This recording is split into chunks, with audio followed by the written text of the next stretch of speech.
This class we will discuss here a new topic here, linear programming. This is the short name of the LPP. What is the short name here? Linear programming problems.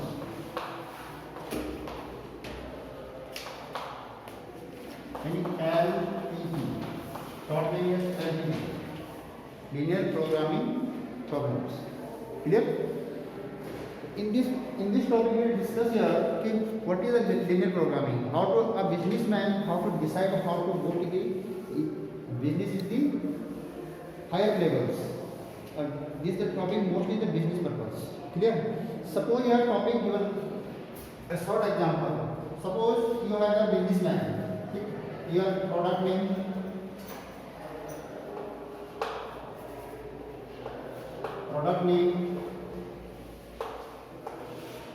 second things, suppose product name you have given table, second product you have chair. Clear? You are doing the two things product business here, chair and tables. And second things here, your total money कितनी आपके पास है. Suppose you have the 50,000 rupees. How many rupees are? 50,000. Total जो आपका bank balance है वो कितना है? 50,000 rupees का. एंड कैपेसिटी कितनी है आपकी? Storage capacity.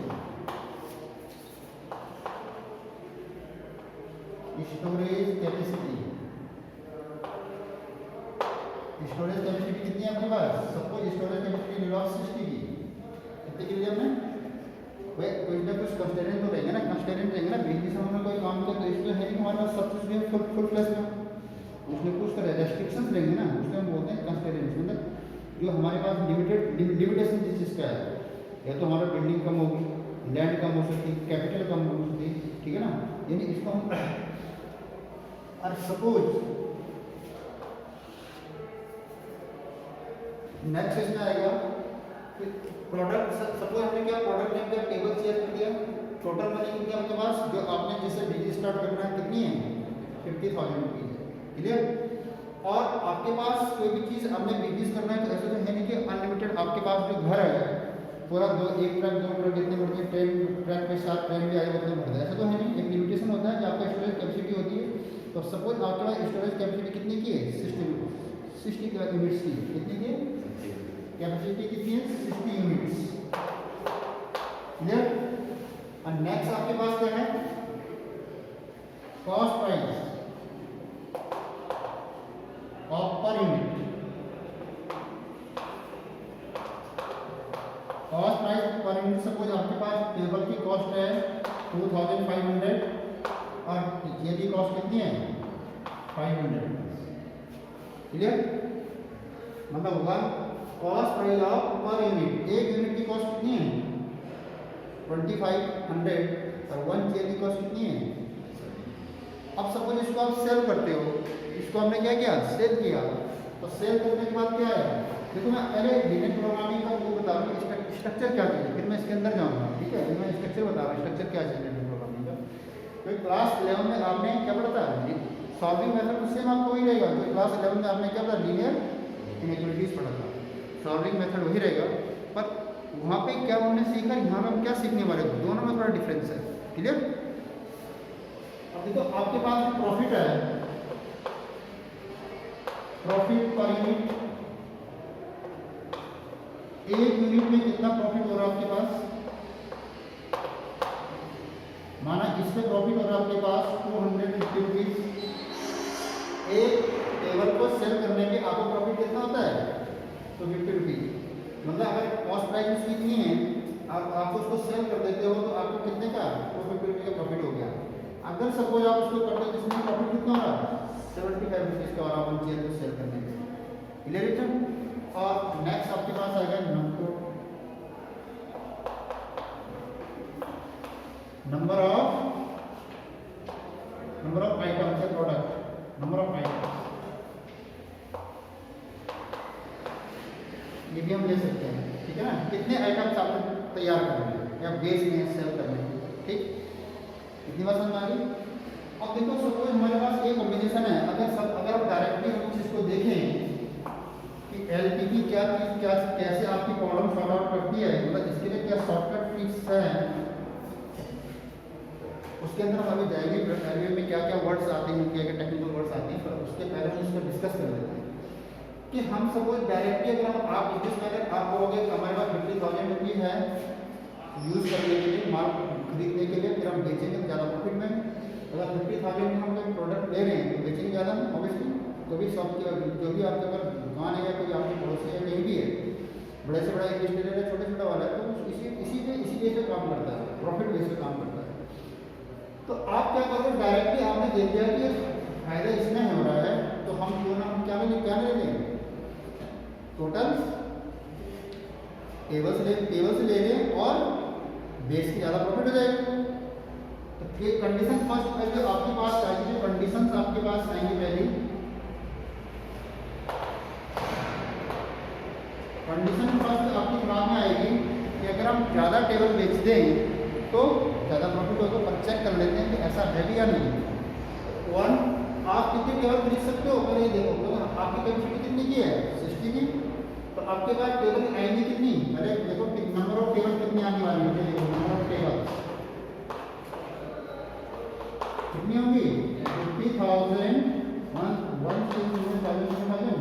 अपॉन कितना हो जाएगा 20 टेबल से तो आप खरीदोगे 50,000 में। इस रेट से जो हमारा स्ट्रक्चर है मतलब कुछ भी हो सकता है, हमने एक बुक बनाया आपकी, हम सीखने वाले क्या है इसमें। तो सपोज नंबर ऑफ टेबल हमारे पास कितने खरीदेंगे 50,000 में 20, इससे प्रॉफिट कितना होने वाला। अगर आपके दिमाग में आया सबसे पहले कि अगर हम ये टेबल ही बेच दें, चेयर ना बेचें तब क्या होगा, तो अगर प्रॉफिट कितने का होने वाला है,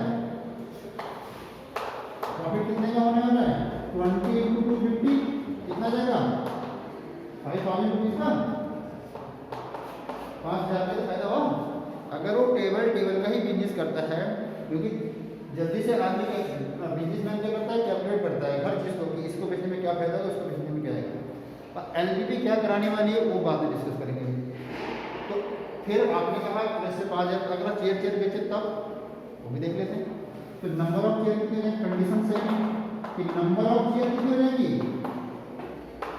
नंबर ऑफ चेयर कितनी हो जाएगी, पैसे कितने आपके पास 50,000 और 1 चेयर की कॉस्ट कितनी है 500, तो कितनी चेयर ला सकते हो 100 चेयर ला सकते हो, परंतु आपके पास स्टोरेज की कैपेसिटी कितनी की है 60 की है। इससे ज़्यादा आप ला नहीं सकते, तो जितनी भी लाओगे तो दुकान के अंदर रखना पड़ेगा, सड़क में रखोगे तो उठा के लेके जाएगा। तो आपके पास लाने की क्षमता तो है, 100 चेयर ला सकते हो पर स्टोर नहीं कर सकते, तो कितनी चेयर ला सकते हैं मैक्सिमम 60, तो प्रॉफिट कितना होगा, प्रॉफिट कितना होगा, एक चेयर में कितना प्रॉफिट हो रहा 75 × 60 ज़्यादा ला ही नहीं सकते ना, क्योंकि वो रेस्ट्रिक्शंस है, लिमिटेशंस आपके पास, तो उसका फिर आपको ध्यान रखना पड़ेगा।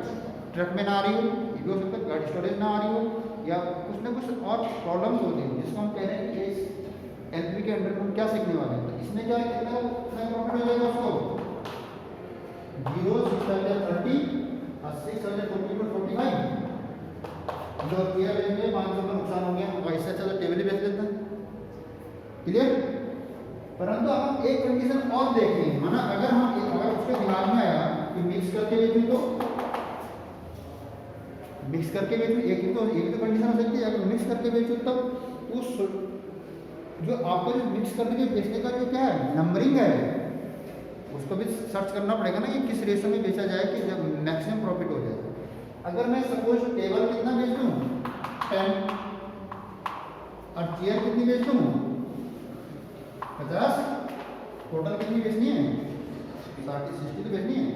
माना टेबल मैंने 10 बेची और चेयर कितनी बेची, मैं एज्यूम कर रहा हूँ आप बेच, मैंने ये इसमें सोचा कि मैं 10 की जगह 20 बेचता हूँ, तो यहाँ कितनी हो जाएंगे 40 हो जाएंगे।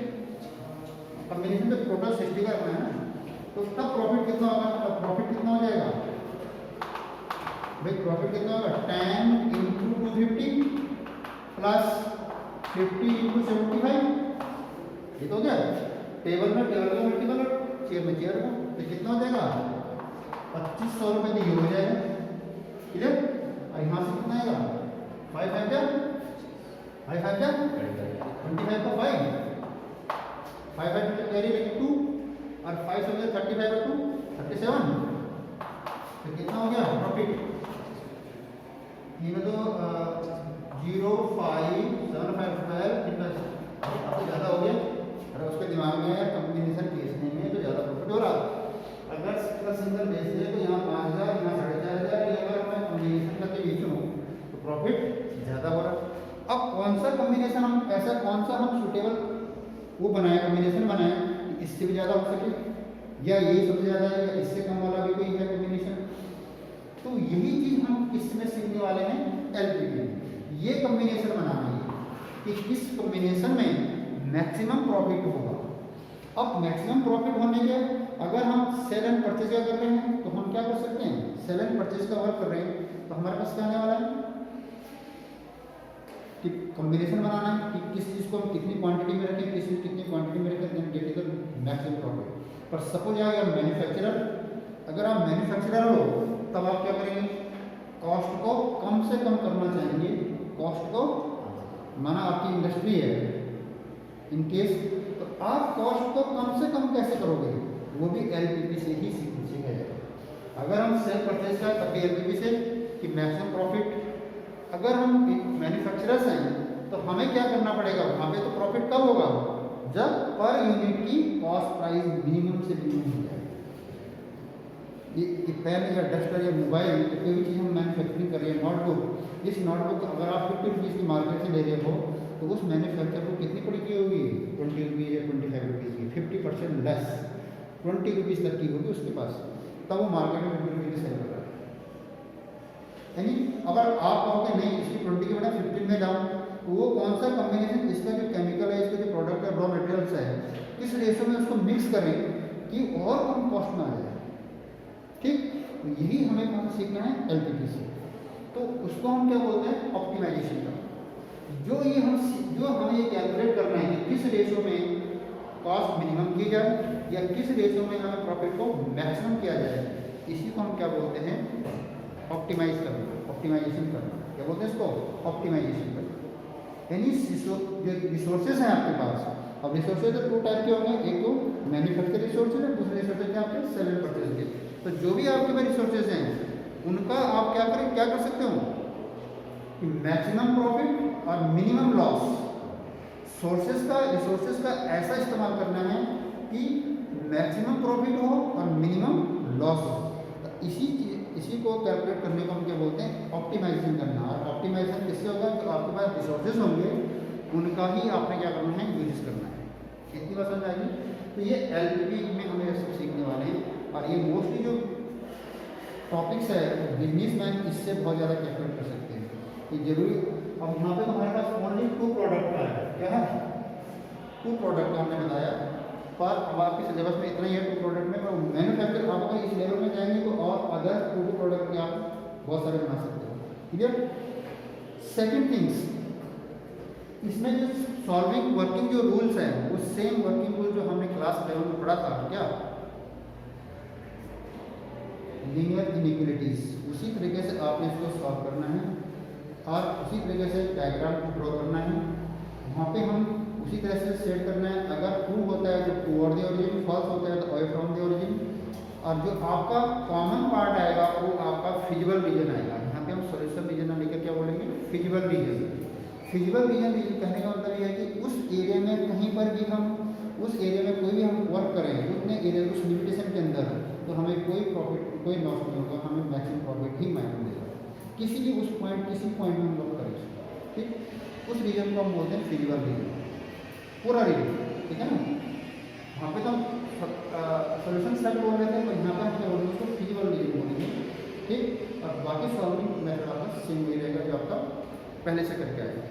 सेकेंड थिंग और नेक्स्ट थिंग एक और बताना चाहता था आपको क्या था उसमें।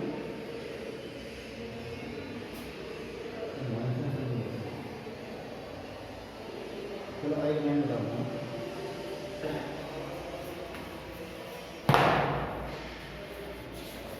हाँ, एक चीज़ और बताना चाह रहा था कि इसमें आपके पास 2 टाइप्स के पास इसको हम सॉल्व करेंगे ग्राफिकली मेथड से। किस में करना है इसको? ग्राफिकली मेथड से सॉल्व करना है इसको।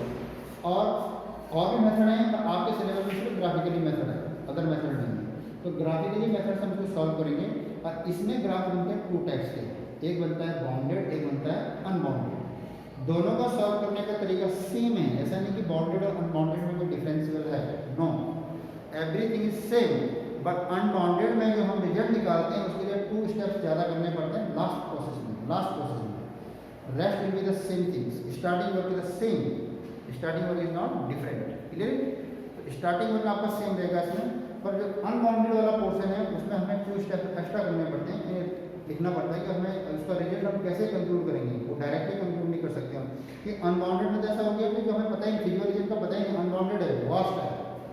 अब बाउंडेड में तक लिमिटेड है कि हमें इस लिमिट के अंदर ही वर्क करना है, इस लिमिट से बाहर जाएंगे तो लॉस स्टार्ट हो जाएगा, मैक्सिमम प्रॉफिट आपका कम हो जाएगा। जैसे हम उस लिमिट को क्रॉस करने जाएंगे तो आपका प्रॉफिट, जैसे माना अगर सबका हम ये मान लें कि इसमें मैक्सिमम प्रॉफिट हमें हो रहा था, तो अगर इसका जो फिजिकल ग्राफ बनेगा, अगर इससे बाहर हम जाएंगे तो 62 to 50 का क्या बन जाएगा? कम हो जाएगा, 61 हो जाएगा, 60 हो जाएगा, 55 हो जाएगा, इस तरह से कम होता जाएगा अगर हम उस फिजिकल रीजन से बाहर जाएंगे। सेकंड थिंग इसी में है क्या हो रहा है कि अनबाउंडेड वाला जो टॉपिक है आपको सिलेबस से हटा दिया गया, आपको सिर्फ बाउंडेड वाला ही क्वेश्चन सॉल्व करने हैं, अनबाउंडेड वाले नहीं करने हैं, क्लियर? तो बाउंडेड वाले ही आपके सिलेबस में आ रहे हैं, अनबाउंडेड वाले इस बार हटा दिए, तो ये प्लस पॉइंट आपके लिए, ठीक है? वेरी इजी, ठीक? इतनी बात समझ में आ गई कि आपके पास है क्या? अब हम इसके अंदर जाएंगे ठीक है करके, ठीक है ना? अब लीनियर प्रोग्रामिंग को मैंने बता दिया कि जो भी हम करेंगे, लीनियर का मतलब क्या होगा? लीनियर का मतलब जो भी हमारे पास इस तरह से कंडीशन दे रखी है क्वेश्चंस में, इससे हमें क्या बनाना है? इनइक्वालिटीज बनानी है। क्या बनानी है? खुद बनानी है इनइक्वालिटी। अब कैसे इनइक्वालिटीज बनेंगे इसमें देखो, सपोज यही आपके पास एक प्रॉब्लम्स है, तो सपोज हमने नंबर ऑफ आइटम्स को x कर दिया और नंबर ऑफ आइटम्स को y कर दिया, यानी कितनी चेयर आपने बनानी है वो आपको पता नहीं है अभी, वो तो जब इसका सॉल्यूशन आएगा तब पता लगेगा कितना बनाना है। ये तो मैंने आपको आइडिया तो बताया ना, आइडिया कर दिया। और हमने कर दिया लेट कि ये x है टेबल्स और ये क्या है? y है। तो इसको हमने फर्स्ट क्या करना है? इनइक्वालिटीज में कन्वर्ट करना है। सबसे हमने क्या बनाना है कि इसका कि कितने आइटम्स आपके पास होने चाहिए? x प्लस वाई टोटल कितना होना चाहिए? हाँ, x प्लस वाई टोटल कितना होना चाहिए? 60, मैक्सिमम 60 और लेस देन ना, equal to less than equal to, यानी 60 और 60 से कम, मोर देन तो कर ही नहीं सकते ना, इतना स्टोरेज है ही नहीं आपके पास। तो पहली इनइक्वालिटी ये बन गई, क्लियर? दूसरी इनइक्वालिटी क्या बनेगी इसी में? यहाँ से देखो, अगर हमारे पास इस दोनों का 25 रुपीज़ का एक टेबल आ रही है और x टेबल आपने ले ली, तो कितना हो जाएगा? 2500 इंटू एक्स प्लस, और चेयर कितनी जा रही है? 500 इंटू वाई, है ना? तो कितना होगा टोटल? किसके ऊपर है? आपके पास पैसा कितना है? 50,000 से कम होना चाहिए, यानी भाई जितने भी टेबल और चेयर खरीदोगे उनकी टोटल कॉस्ट 50,000 है, उससे कम, उससे ज़्यादा तो आपके पैसे है ही नहीं, तो आप खरीद ही नहीं सकते हो। तो दूसरी ये बन जाएगी, तो इसको आप अगर ये सॉल्व हो गई तो सॉल्व भी कर सकते हो, नहीं होगी तो इसको इसमें इक्वेशन डाल सकते हैं। ये सॉल्व हो रहा है, 0 0 हटाकर कितना बचा? 25x plus 5y less than equal to 500, और 5 से डिवाइड कर लो तो 5x plus y less than equal to 100, ये बन जाएगा सही डन। अब इसको कैसे हमें इनइक्वालिटी कैसे कन्वर्ट करनी है समझ में आ गया? तो दो हमारी ये बन गई। तीसरी इनइक्वालिटी क्या बनने वाली है? देखो, अगर हमारे पास x और y जो नंबर ऑफ आइटम्स हमारे पास हैं, क्या नंबर ऑफ दी आइटम्स, ये नेगेटिव नंबर नहीं हो सकते। ऐसा नहीं हो सकता कि x और y की संख्या माइनस में चल जाए, अगर माइनस में जाएगी तो प्रॉफिट कहाँ से हो जाएगा? जो भी x एंड y आपकी वैल्यूज हैं ये ऑलवेज क्या होंगी? पॉजिटिव होंगी, नेगेटिव पॉसिबल नहीं है। तो इसको हम क्या कर सकते हैं? x greater than equal to 0 and y greater than equal to 0, या इसको एक साथ भी लिख सकते हो आप, इसको थर्ड ऐसे बनाना, ऐसे भी लिख सकते हो या एक साथ भी लिख सकते हो। इसका मीनिंग क्या हुआ? इसका मीनिंग है कि x और y greater then 0 means x और y जो नंबर्स ऑफ पर आइटम्स जो आपने नंबर ऑफ आइटम्स दे रखे हैं वो कभी भी नेगेटिव पॉसिबल नहीं हो सकता। Clear it not? रिकॉर्ड हो रहा है। तो ये जो है आपका तो एक्शन वाई ऑलवेज पॉजिटिव रहेंगे, तो एक इनइक्वालिटी आपकी बन गई इसमें। अब जो लास्ट इंपॉर्टेंट है जिसका आपने रिजल्ट निकालना है, अब रिजल्ट किसका निकालना है? जिस पे आप वर्क कर रहे हो उसका वो कॉस्ट पे भी हो सकता है और लॉस प्रॉफिट और लॉस में भी हो सकता है। यानी कॉस्ट को मिनिमाइज करना भी हो सकता है, कॉस्ट को मिनिमाइज करने वाला भी हो सकता है, या प्रॉफिट को मैक्सिमाइज करने वाला भी हो सकता है। अगर हम कॉस्ट की बात आएंगे तो हम मिनिमाइज लिखेंगे, अगर प्रॉफिट को लिखेंगे तो मैक्सिमाइज लिखेंगे। दोनों चीज समझ में आएगी कि मिनिमाइज का वर्क कब होगा, फंक्शन मिनिमाइज कब होगा, जब हम कॉस्ट की बात कर रहे होंगे। क्लियर? इसी क्वेश्चन में अगर हम कोई माल बेच कर रहे हो, बना रहे हो, इसी क्वेश्चन में अगर हम कहें कि टेबल और चेयर का बना रहे हैं, मैन्युफैक्चरर है, तो आपका एम क्या होगा? कॉस्ट को कम करना, तभी तो प्रॉफिट आपका होगा। ठीक है ना? तो उसको हम क्या बोलते हैं? उसका नाम आपके पास आएगा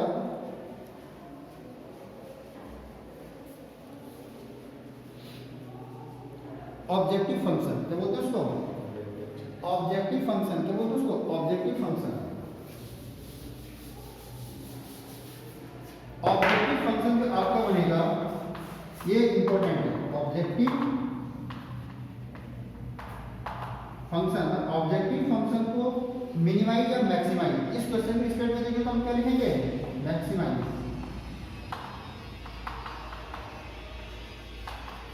क्या लिखेंगे इसमें?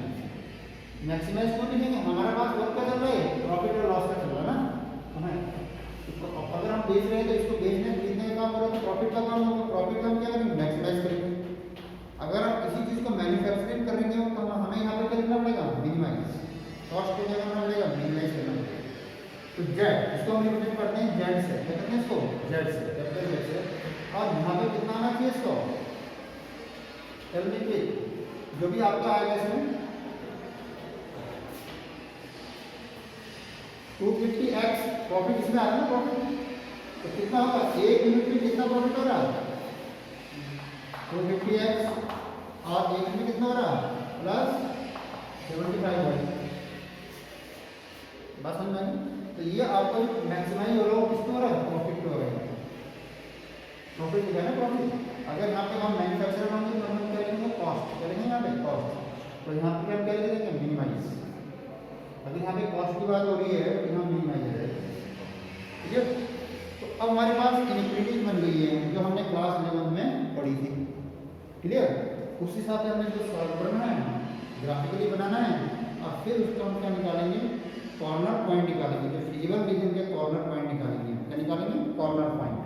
और कॉर्नर पॉइंट से ही हमें डिसाइड करेंगे कि हमारे फिजिबल रीजन में मैक्सिमम वैल्यू किस कॉर्नर पॉइंट पे आ रही है। तो उसी कॉर्नर पॉइंट में हम क्या निकालेंगे? Optimization value. क्या निकालेंगे? वही हमारी ऑप्टिमाइजेशन वैल्यू होगी कि वो जो रेशो हमने मिल गया 10 और 50 का जो हमने बताया था वो ऑप्टिमाइजेशन वैल्यू है। तो उस वैल्यू में हमारा मैक्सिमम प्रॉफिट होने वाला है। Done it? Clear it not? तो इस तरह से हमें इसको सॉल्व करना है। क्लियर?